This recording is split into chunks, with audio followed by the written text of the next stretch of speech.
নমস্কাৰ, মই ধনিৰাম ৰায়। শেহতীয়াকৈ হ'লেও আপোনালোকলৈ নতুন বছৰৰ শুভেচ্ছা জনালোঁ। এই ভাগ এজোপা চেচু গছৰ শিপাৰে নিৰ্মিত মা দুৰ্গাৰ প্ৰতিমা নিজ হাতেৰে তৈয়াৰ কৰি ব্ৰহ্মপুৰ সাৰ্বজনীন শিৱালয়ত প্ৰতিষ্ঠিত কৰি নিতৌ পূজা অৰ্চনা কৰি অহা হৈছে।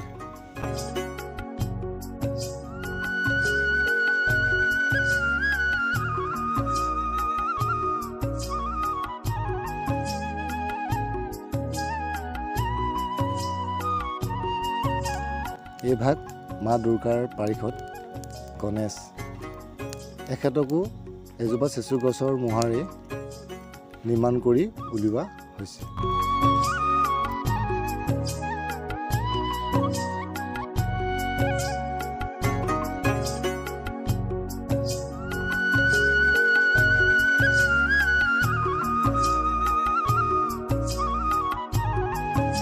ভিডিঅ'টো চাই কেনেকুৱা পালে জনাব আৰু আশীৰ্বাদ কৰিব।